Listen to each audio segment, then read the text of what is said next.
अल्हम्दुलिल्लाहि नहमदुहु व नस्तईनुहु व नस्तगफिरुह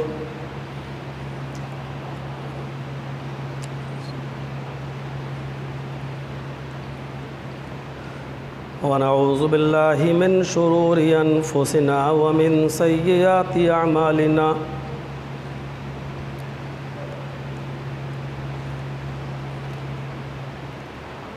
मन यहदिहिल्लाहु फला मुज़िल्ल लह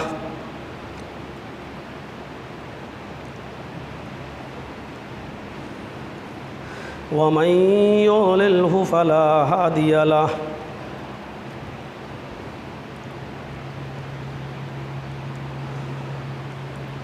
व अशहदु अल्ला इलाहा इल्लल्लाहु वहदहु ला शरीक लह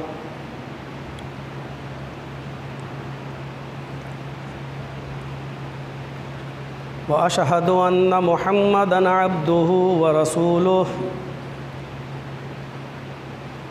अम्मा बअद फ़इन्न खैरल हदीस किताबुल्लाह व खैरल हदी हदी मुहम्मदिन सल्लल्लाहु अलैहि वसल्लम व शर्रुल उमूरि मुहदसातुहा व कुल्लु मुहदसतिन बिदअह व कुल्लु बिदअतिन ज़लालह व कुल्लु ज़लालतिन फिन्नार। अऊज़ु बिल्लाहि मिनश शैतानिर रजीम। बिस्मिल्लाहिर रहमानिर रहीम। लन यनालल्लाह लुहूमुहा वला दिमाउहा वलाकिन यनालुहु तक़वा मिनकुम। रब्बिश्रह ली सदरी व यस्सिर ली अमरी वहलुल उक़दतम मिन लिसानी यफ़क़हू क़ौली। हम्द व सना, तारीफ़ व तौसीफ़, किब्रियाई व बड़ाई के लायक ज़ात अल्लाह सुब्हानहु व तआला की है जो वहदहु ला शरीक है। बादहु दरूद व सलाम की मुस्तहिक़ सबसे ज़्यादा हक़दार ज़ात जनाब मुहम्मदुर रसूलुल्लाह सल्लल्लाहु अलैहि वसल्लम की ज़ात गिरामी है। अल्लाहुम्मा सल्लि व सल्लिम व बारिक अलैहि। क़ुरबानी के अय्याम चल रहे हैं, अय्याम तशरीक़ के दिन चल रहे हैं और आज उसकी 12 तारीख़ है। क़ुरबानी 10 तारीख़ से शुरू होती है और 13 तारीख़ की शाम तक, सूरज के ग़ुरूब होने से पहले पहले तक क़ुरबानी की जा सकती है। सारे मुहद्दिसीन का, मुज्तहिदीन का और हर मकतबे फ़िक्र के उलमा का इस बात पर इत्तिफ़ाक़ है कि अय्याम तशरीक़ 13 तारीख़ की शाम तक को कहते हैं।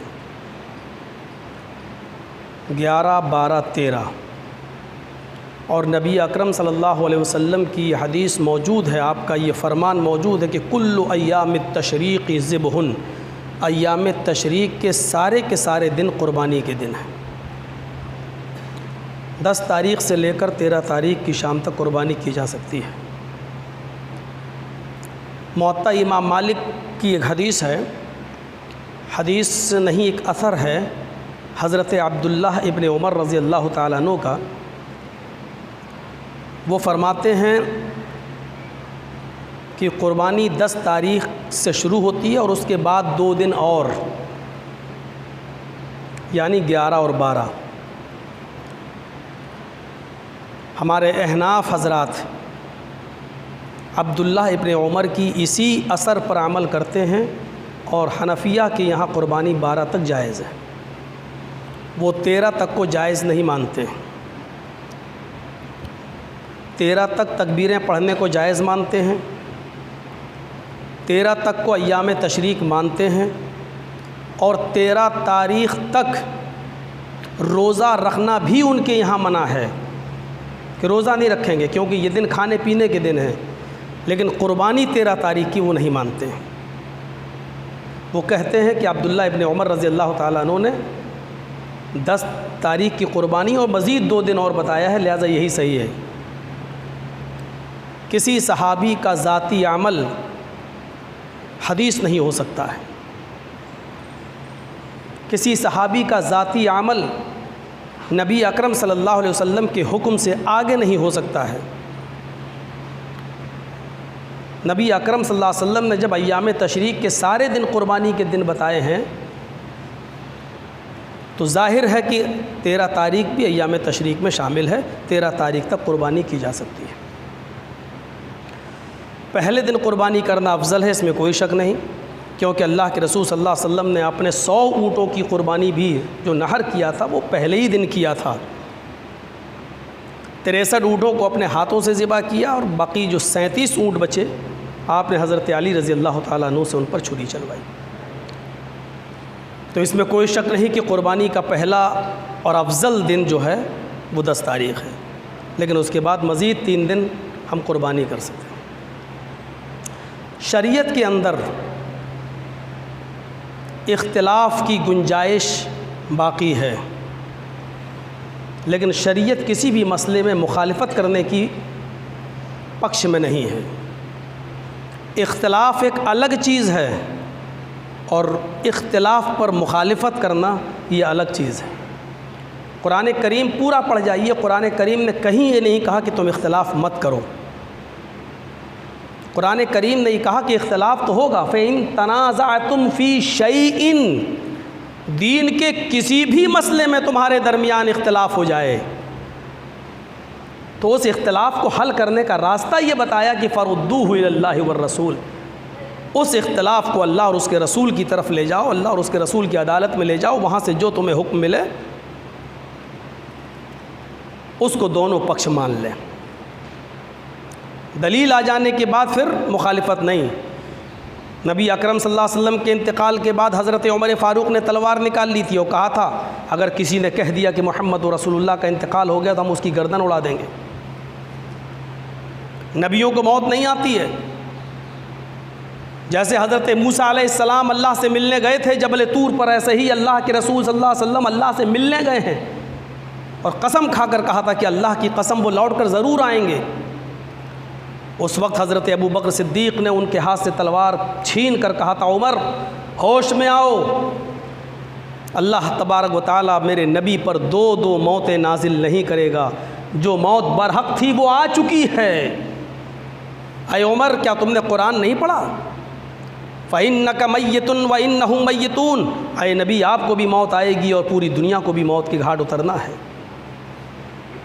अय उमर क्या तुमने कुरान नहीं पढ़ा कि अल्लाह तबारक व तआला फरमा रहा है कुरान के अंदर कि वमा मुहम्मदुन इल्ला रसूल क़द खलत मिन क़ब्लिहि रुसुल अफ़ इन माता औ क़ुतिला। अय मोहम्मद सल्लल्लाहु अलैहि वसल्लम आप सिर्फ अल्लाह के रसूल हैं, आपसे पहले भी बहुत से रसूल गुज़र चुके हैं। अफ़ इन माता, अगर मोहम्मद रसूलुल्लाह को मौत आ जाए, कितना सरीह लफ्ज़ कहा, फ़इम माता, अगर ये मौत, अगर मोहम्मद रसूलुल्लाह को मौत आ जाए, और कुतिला या किसी मैदान जंग में कत्ल कर दिए जाएं, इन क़लब तुम आला आक़ाबिकुम, तो क्या तुम अपने एड़ियों के बल पलट जाओगे? तो क्या तुम दीन छोड़ दोगे? क्या मोहम्मद रसूलुल्लाह के इंतकाल या कत्ल की खबर सुनकर क्या तुम इस्लाम से मुँह फेर लोगे? जो ऐसा करेगा वो ख़ुद नुकसान उठाएगा, अल्लाह को कुछ भी नुकसान नहीं पहुँचा सकता। आए उमर क्या कुरान नहीं पढ़ा तुमने? उस वक्त हज़रत उमर फ़ारूक के जो जुमले हैं वो तारीख़ी जुमले हदीस की किताबों में, बुखारी जैसी हदीस में मौजूद हैं। हज़रत उमर फ़ारूक ने जुमले ये अदा किए थे, जब अबू बकर कुरान की आयतें मेरे सामने पढ़ रहे थे तो ऐसा लग रहा था जैसे जिब्राईल अलैहिस्सलाम कुरान की आयतें लेकर आज ही नाजिल हो रहे हों और मुझे आज से पहले इन कुरान की आयतों की कुछ खबर ही ना हो। फिर हज़रत अबू बकर सिद्दीक़ ने तमाम मजमे को इकट्ठा किया और मोहम्मद रसूलुल्लाह के मिंबर पर, मस्जिद नबवी के मिंबर पर खड़े हो गए कहीं लोगों में बदअकीदगी पैदा ना हो जाए।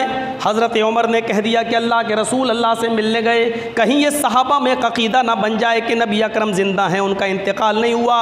हज़रत अबू बकर सिद्दीक़ मिंबर पर खड़े होकर खुतबा देते हैं और फरमाते हैं, सुनो लोगो, गौर से सुनो, मा मिनकुम मुहम्मदन मा मिनकुम याबुदु मुहम्मदन फ़इन्ना मुहम्मदन क़द माता वमन कान मिनकुम याबुदुल्लाह फ़इन्नल्लाह हय्युन ला यमूत। तुम लोगों में जो मुहम्मदुर रसूलुल्लाह को अपना माबूद समझता था, जो मुहम्मदुर रसूलुल्लाह को अपना रब मानता था, जो मुहम्मदुर रसूलुल्लाह को खुदा समझता था, वो सुन ले, मुहम्मदुर रसूलुल्लाह का इंतकाल हो गया है, वो ज़िंदा नहीं है। ये बुखारी के अल्फाज हैं। और जो अल्लाह को अपना माबूद समझता था, जो अल्लाह को अपना माबूद मानता है, वमन कान मिनकुम याबुदुल्लाह, जो अल्लाह को अपना माबूद मानता है, फ़इन्नल्लाह हय्युन ला यमूत, वो सुन ले, अल्लाह ज़िंदा है, वो कभी नहीं मरेगा, अल्लाह को कभी मौत नहीं आएगी। यह अक़ीदा बताना मकसद था कि लोगों, हज़रत उमर ने अभी तक जो कहा वो सब गलत कहा है। मुहम्मदुर रसूलुल्लाह ज़िंदा नहीं है। अल्लाह रब्बुल आलमीन ने जो मौत लिखी थी वो मौत मुहम्मदुर रसूलुल्लाह को आ चुकी है और इस मरहले से सबको गुजरना है। अगर बाकी कोई चेहरा, कोई ज़ात रहेगी तो सिर्फ अल्लाह रब्बुल आलमीन की ज़ात बाकी रहने वाली है। इस अक़ीदे को इस खुतबे के ज़रिए चेंज कर दिया। हज़रत उमर फ़ारूक ने भी अपने मसले से रुजू कर लिया। मेरे भाइयों, हकीकत यह है कि इख्तिलाफ़ की गुंजाइश बाकी है, लेकिन किसी इख्तिलाफ़ पर, मुखालिफत पर अड़े रहना नहीं। हमने जो कहा है वही पत्थर की लकीर है, हमने जो कहा है वही सही है। ये सबसे बड़ी जहालत है। हज़रत उमर फ़ारूक एक सफ़र में है, पुराने सहाबी हैं। हज़रत अम्मार इब्न यासिर भी पुराने सहाबी हैं और दोनों जलील क़द्र सहाबी हैं। एक सफ़र पे दोनों साथ साथ जा रहे हैं, जंगल से गुज़र हो रहा है, रात जंगल में गुजारना पड़ रही है। दोनों ने अपनी अपनी चादर जंगल में बिछा ली और सोने लगे। बुखारी के अल्फाज हैं, फ़जर की नमाज में दोनों को उठना था, लेकिन जब आँख खुली तो दोनों जुम्बी हो चुके हैं। इंसानी फितरत है, दोनों इंसान के साथ लगी हुई है, दोनों को गुस्ल की ज़रूरत पड़ गई। सोए रात के अंदर, सुबह उठे तो दोनों को गुस्ल की ज़रूरत पड़ गई। क्या किया जाए? बग़ैर गुस्ल के नमाज नहीं, लेकिन जंगल में कहीं पानी नहीं, क्या किया जाए? हज़रत अम्मार कहते हैं, आए उमर, अल्लाह के नबी सल्लल्लाहु अलैहि वसल्लम ने फरमाया, मैं उस मजलिस में मौजूद था, कुरान करीम की आयत है, अगर तुम्हें पानी ना मिले तो पाक मिट्टी से तयम्मुम कर लो। हमारे पास पानी नहीं है, इसलिए तयम्मुम करने के अलावा कोई चारा नहीं है, हम तयम्मुम करके नमाज़ पढ़ लेते हैं। हज़रत उमर फ़ारूक ने कहा, अय अम्मार, जिस जगह अल्लाह के नबी सल्लल्लाहु अलैहि वसल्लम पर कुरान की आयत नाजिल हुई वहाँ मैं भी मौजूद था, और अल्लाह के नबी सल्लल्लाहु अलैहि वसल्लम ने जब ये हुक्म दिया कि जब वज़ू के लिए पानी न मिले तो तयम्मुम कर लो, तो ये हुक्म वज़ू के सिलसिले में नाजिल हुआ है, गुस्ल के सिलसिले में नाजिल नहीं हुआ है। जब वज़ू के लिए पानी न मिले तो तयम्मुम कर लेना चाहिए, लेकिन हमें वज़ू की नहीं, हमें तो गुस्ल की ज़रूरत है, लिहाजा अपनी तरफ से हम क्यों उसमें अकल दौड़ाएँ। हज़रत अम्मार ने कहा, यहाँ से अल्लाह के रसूल बहुत दूर हैं, हम मसला मालूम करने जाएंगे तो काफ़ी वक्त लगेगा, कई दिन लगेंगे, हम लोग कई दिन का सफ़र कर चुके हैं, अब तो सिवाय क़यास के, इज्तिहाद की कोई रास्ता नहीं है। चलिए, वज़ू के लिए छोटा तयम्मुम की ज़रूरत होती है, हमें गुस्ल की ज़रूरत है, हम बड़ा तयम्मुम कर लेते हैं। हज़रत उमर फ़ारूक ने पूछा, बड़ा तयम्मुम क्या होता है? हज़रत अम्मार इब्ने यासिर ने क्या किया, अपने जिस्म से कपड़े उतार दिए, थोड़ी देर के लिए पर्दे में चले गए, दरख्तों की ओट में चले गए और उन्होंने अपने पूरे जिस्म पर मिट्टी मल ली। बुखारी शरीफ के हदीस के अल्फाज है, तमर्रगतु कमा तमर्रगुद्दाब्बा। हज़रत अम्मार मिट्टी पर ऐसे लोटने लगे जैसे चार पैर वाला जानवर मिट्टी में लोटता है, ताकि जिस्म के हर हिस्से पर मेरी मिट्टी लग जाए और हम पाक हो जाएं। वो मिट्टी पर अपने जिस्म को लोट कर वापस आते हैं और उन्होंने नमाज अदा कर ली। हज़रत उमर ने कहा मैंने ऐसा कोई अमल अल्लाह के रसूल को करते हुए नहीं देखा और फरमाते हुए नहीं, हम तो उस वक्त तक नमाज तर्क कर देते हैं जब तक कि हमें पानी नहीं मिल जाता। वो शहर की आबादी में आए, सुबह सूरज निकलने के बाद वहाँ पहुँचते हैं, शहर में पानी मिल जाता है। जब पानी मिल जाता है तो उन्होंने गुस्ल किया और सबसे पहले अपनी छूटी हुई नमाज़ पढ़ी, क़ज़ा हो गई थी, उस नमाज को अदा किया। इन दोनों ने अपना अपना अमल कर लिया। हज़रत अम्मार ने अपने पूरे जिस्म पर मिट्टी फेर ली और नमाज़ पढ़ ली, लेकिन हज़रत उमर ने मिट्टी नहीं फेरी। उन्होंने, और कोई किसी को बुरा नहीं कह रहा है, उन्होंने सूरज निकलने तक इंतज़ार किया और पानी मिलने तक इंतज़ार किया, फिर गुस्ल किया और नमाज़ पढ़ी। जब सफ़र ख़त्म करके जब ये अल्लाह के नबी सल्लल्लाहु अलैहि वसल्लम के पास आए, अल्लाह के नबी से इन दोनों सहाबा ने जब अपना अपना तज़किरा किया तो अल्लाह के नबी सल्लल्लाहु अलैहि वसल्लम का जवाब ये था, अय अम्मार इब्ने यासिर तुमने भी गलत किया, और अय उमर तुमने नमाज तर्क करके तुमने भी गलत किया। दोनों की गलती, तुमने पूरे जिस्म पर मिट्टी फेरी ये भी गलत, और तुमने गुस्ल तक पानी का इंतज़ार किया और उसके लिए सूरज तक निकल आया, तुमने भी गलत किया। तयम्मुम एक ही है, अगर वज़ू के लिए पानी नहीं मिल रहा तब भी वही तयम्मुम है, और अगर गुस्ल की ज़रूरत पड़ जाए और गुस्ल के लिए पानी न मिले तब भी उसको वज़ू वाला तयम्मुम ही करना पड़ेगा। अपने दोनों हाथों को पाक मिट्टी पे मारना है, उनको एक बार फूंक मारना है, दोनों हाथों पे एक बार फूंक, जितनी मिट्टी हाथ में लगी है थोड़ी बहुत उड़ जाए, और जो बची हो उसी को अपने चेहरे पर मल लीजिए, और दाएं हाथ की हथेली को, दाएं हाथ के हथेली को बाएं हाथ की पुश्त पर, यहाँ ये टखना है ना, ये गट्टा, यहाँ से ऐसे फेरना है, और बाएं हाथ की हथेली को दाएं हाथ की पुश्त पर ऐसे फेरना है। बस इतना तयम्मुम है, एक ज़रबा बस, और इसी के बाद आप नमाज पढ़ सकते हो। सबसे बड़ी अदालत है मुहम्मदुर रसूलुल्लाह की, और इस अदालत में जब मुकदमा गया तो अम्मार भी गलत हो गए और हज़रत उमर फ़ारूक भी गलत हो गए। उलमा ने एक उसूल बना दिए, मुहद्दिसीन ने हदीसों को समझने के एक उसूल बना दिए। होता है इस उसूल की कसौटी पर कोई चीज़ रखी जाएगी तो ठीक, एक हुक्म बना दिया आम, एक हुक्म बना दिया ख़ास। आम है तो वो आम ही रहेगा, ख़ास है तो वो ख़ास ही रहेगा। आम हुक्म को अगर कोई ख़ास दलील ख़ास कर रही है तो वो ख़ास के हुक्म में है। कुरान एक हुक्म आम बयान करता है, सुनिए, इन्नमा हर्रमा अलैकुमुल मैतता वद्दमा वलहमल खिंजीर, तुम्हारे ऊपर सारे के सारे मुर्दार हराम हैं, मरा हुआ जानवर हराम है। इन्नमा हर्रमा अलैकुमुल मैतता, मुर्दा हराम है, वद्दम, और खून भी तुम्हारे ऊपर हराम है, वल्लहमल खिंजीर, खिंजीर का गोश्त भी तुम्हारे ऊपर हराम है, वमा उहिल्ला बिही लिगैरिल्लाह, और हर वो चीज़ जिस पर अल्लाह के अलावा किसी गैर का नाम लेकर ज़िबा किया जाए, किसी गैर का नाम लिया जाए या किसी गैरुल्लाह के नाम पर उसको पाल पोस कर बड़ा किया जाए, फिर उसको ज़िबा कर दिया जाए, ये सारी की सारी चीज़ें तुम्हारे ऊपर हराम हैं। अब देखिए कुरान ने एक आम हुक्म बयान कर दिया, मुर्दार हराम है, खून भी हराम है। अब सारे मुर्दे हराम रहेंगे और सारा खून चाहे वो कैसा भी हो वो हराम रहेगा, लेकिन बुखारी और मुस्लिम की दलीलें और हदीसें पढ़ने के बाद हमें एक ख़ास हुक्म मिलता है। कुरान ने तो सारे मुर्दे हराम करार दे दिए, सारा खून हराम करार दे दिया, लेकिन जनाब मुहम्मद रसूलुल्लाह की एक रिवायत ख़ास कर देती है, सुनो,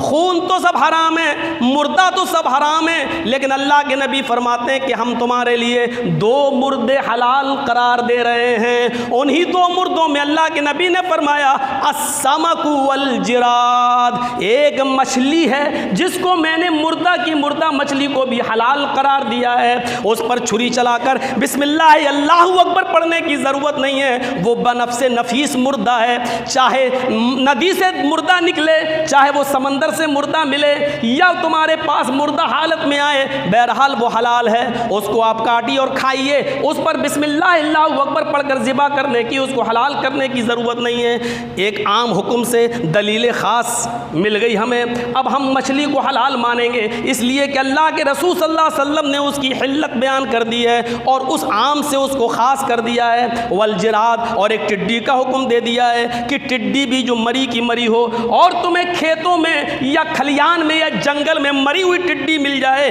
अगर तुम उसको खाना चाहो तो वो मुर्दा टिड्डी भी तुम्हारे लिए हलाल है। दो मुर्दों को हलाल करार दे दिया है। फिर हमने देखा कुरान कहता है खून हराम है, लेकिन हमें अल्लाह के नबी की हदीस उसको ख़ास कर रही है कि दो किस्म के खून भी तुम्हारे लिए हलाल करार दे दिए गए हैं। अल्लाह के नबी उन खूनों की हिल्लत बयान करते हुए बयान करते हैं, अल-कबिदु वत्तिहाल, एक कलेजी तुम्हारे लिए हलाल है और दूसरी तिल्ली भी हलाल है। कलेजी भी खून होता है और तिल्ली भी खून होता है, लिहाजा तुम्हारे लिए दो खून, एक कलेजी और एक तिल्ली हलाल है। सुनिए, एक आम हुक्म था कि सारे मुर्दे हराम, लेकिन अल्लाह के रसूल की एक ख़ास हदीस ने, एक ख़ास रिवायत ने इन दो चीज़ों को अलग कर दिया। मुर्दे को, मुर्दों में दो मुर्दे यानी मछली और टिड्डी, और खून में दो खून, एक जो है कलेजी और दूसरी तिल्ली। तो देखिए आप, इस ख़ास दलील की वजह से अब ये दोनों चीज़ें हुर्मत के दायरे से निकल गई हैं। वही मैंने कहा, अगर कोई दलील ख़ास नहीं है, अगर ख़ास नहीं है तो फिर सब आम रहता। अगर अल्लाह के रसूल ये नहीं फरमाते तो मुर्दा मछली भी हराम रहती और मुर्दा और कलेजी भी हराम रहती, क्योंकि कोई दलील ख़ास नहीं और हुक्म आम है। लेकिन जब ख़ास दलील मिल गई तो ये दोनों चीज़ें हलाल हो गई। अब देखिए, एक आम हुक्म है, एक आम हुक्म है, अय्याम तशरीक़ के सारे दिन कुर्बानी के दिन हैं। एक आम हुक्म है, सारे के दिन कुर्बानी के दिन है। अब सवाल पैदा होता है, क्या रात में भी कुर्बानी की जा सकती है? तो उसकी दलील, उसका जवाब यह है, जी हाँ, रात में भी कुर्बानी की जा सकती है, इसलिए कि हुक्म आम है और अल्लाह के रसूल सल्लल्लाहु अलैहि वसल्लम ने किसी दलील ख़ास या ख़ास हुक्म देकर रात की कुर्बानी से मना नहीं किया है। जब मना नहीं किया है तो इस हुक्म के दायरे में रात भी शामिल हो गई। क्या अय्याम तशरीक़ के सारे दिन कुर्बानी के दिन हैं? जब सारे के सारे दिन कुर्बानी के दिन हैं तो रात भी अय्याम तशरीक़ में शामिल है। हाँ, अगर अल्लाह के रसूल ये कहते कि दिन में कुर्बानी कर सकते हो, रात में नहीं, तो एक ख़ास हुक्म होता है। इसी तरीके से अल्लाह के रसूल ने फरमाया कि 1 से लेकर 13 तक अल्लाह ताला की तस्बीह, तहलील, तकबीर बयान करो, तो ये हुक्म आम है। अब उसको हराम या नाजायज़ करने के लिए दलील ख़ास की ज़रूरत थी कि तुम फ़र्ज़ नमाज के बाद मत पढ़ना, लेकिन ऐसी कोई रिवायत जब नहीं मिलती है तो मेरे भाइयों, इस हुक्म के अंदर वो चीज़ भी शामिल हो गई कि जब आम हुक्म है तो वो फ़र्ज़ नमाज के बाद भी पढ़ी जा सकती है। मेरे भाइयों, इसमें इख्तिलाफ की कोई गुंजाइश बाकी नहीं रह जाती है। और इख्तिलाफ होता है तो कुरान कहता है, फस्अलू अहला ज़िक्रि इन कुंतुम ला तालमून, अगर तुम्हारे दरमियान किसी बात को समझने और न समझने में इख्तिलाफ हो जाए तो उसको अहले इल्म से पूछ लिया करो, अहले इल्म से जान लिया करो अगर तुम नहीं जानते हो। ठीक है, अगर ऐसी बात है, मेरी बात समझ में नहीं आ रही आपकी नहीं, तो कम से कम जमात के सबसे बड़े इदारे की बात मान लो, जमात के सबसे बड़े मदरसे की बात मान लो, जो जमात के सबसे बड़े मुफ्ती की बात मान लो। लेकिन इसके बावजूद भी अगर कोई शख्स ये कहे कि मैंने जो कहा वही पत्थर की लकीर है, तो मेरे प्यारे साथियों, यहीं से इख्तिलाफ की बुनियादें पड़ती हैं और इसी को अल्लाह के नबी सल्लल्लाहु अलैहि वसल्लम ने सख्ती से मना किया है। ये चीज़ हमारे और आपके दरमियान नहीं होनी चाहिए और किसी के दरमियान नहीं होनी चाहिए। मेरे भाइयों, दलीलें बहुत, इस तरीके की दलीलें इतनी मिलती हैं। कुर्बानी का मकसद ही यही है कि हमें और आपको एक दूसरे की हमदर्दी पैदा हो जाए। कुर्बानी है ही, आप देख लीजिए, ज़कात तो हमदर्दी के लिए, खैरात तो हमदर्दी के लिए, नमाज देखा जाए तो टखने से टखना और पैर से पैर मिलाइए और जमात के साथ नमाज पढ़िए, ये भी आपसी कदूरत के लिए कि ये ख़त्म हो। और एक बात याद रखिएगा, कुर्बानी का महीना, कुर्बानी तो हमने कर ली और आज भी करेंगे, कल तक बाकी है, वो कल तक हम कर सकते हैं, इसके बाद ख़त्म हो जाएगी। लेकिन उसके बाद असरात देखें हम अपनी ज़िंदगी पर क्या मुरतब हुए।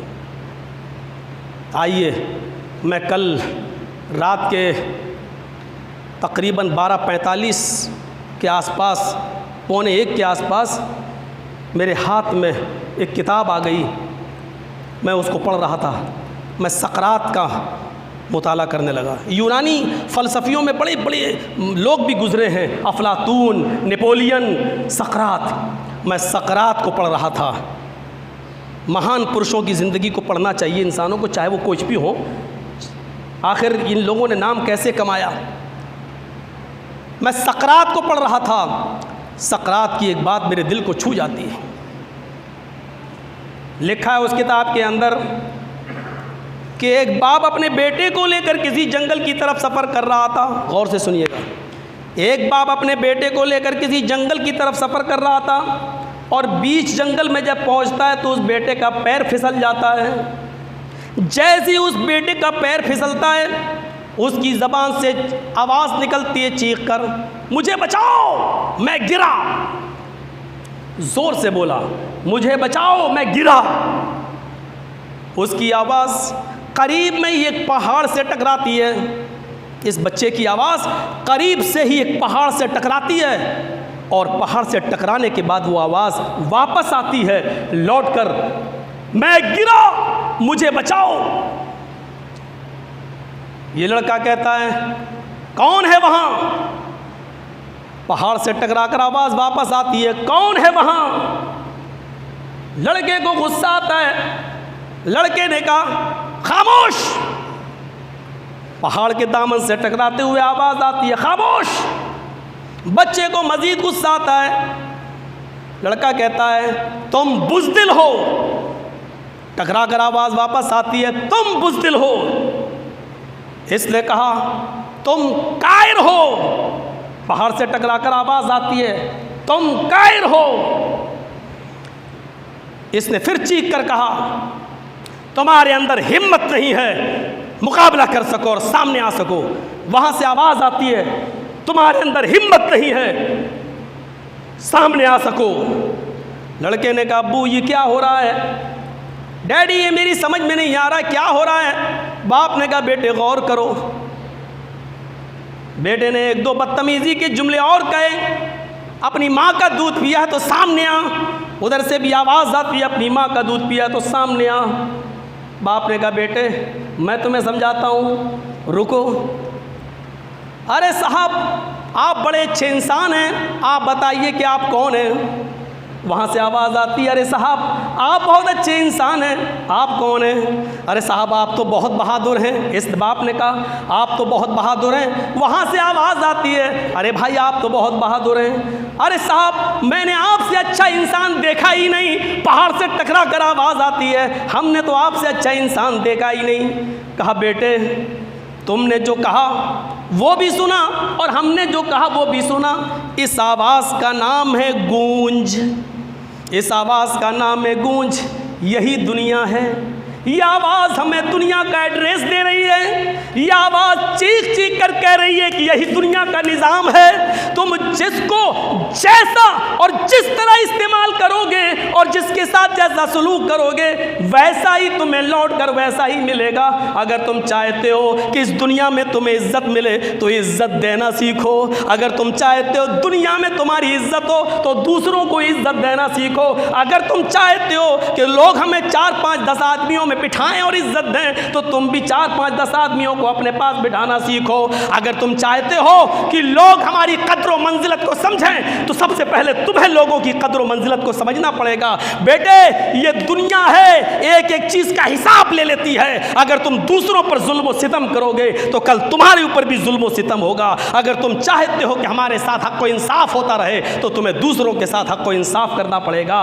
बेटे ये दुनिया है और ये गूंज हमें बता रही है कि यही दुनिया का निज़ाम है। मेरे भाइयों कुर्बानी हमें यही सिखा कर गई है और ये महीना हमें यही सिखा कर गया है कि अपने पेट पर जो तुमने आज खाया है और जो पूरे साल तुम खाते हो, गरीब लोग ऐसा गोश्त खाने के लिए तरसते हैं। अगर तुम चाहते हो कि हम साल के 12 महीने हम ऐसा ही खाएं तो दूसरों को इसी तरीके से खिलाना सीखो। अगर तुम चाहते हो कि हमारे साथ लोगों की हमदर्दी बनी रहे तो तुम्हें भी दूसरों की हमदर्दी को अपनाना पड़ेगा। इस पहाड़ की आवाज़ अब्बास ने यह साबित कर दिया है और बाप ने अपने बेटे को यह दर्स देकर समझा दिया है कि यह दुनिया का निज़ाम है। तुम दूसरों को इज्जत दोगे तो तुम्हें इज्जत मिलेगी, तुम दूसरों को प्यार दोगे तो तुम्हें प्यार मिलेगा, वरना लौट कर वही चीज़ मिलेगी जो तुम दूसरों को दे रहे हो। मुझे उम्मीद है कि इससे बहुत कुछ सबक मिला होगा और सबक हमने सीखा होगा। अल्लाह रब्बुल आलमीन कुर्बानी के इस महीने से हमें यही हमदर्दी को अपनाने की तौफीक अता फ़रमाए, एक दूसरे का दर्द हमें समझने की तौफीक अता फ़रमाए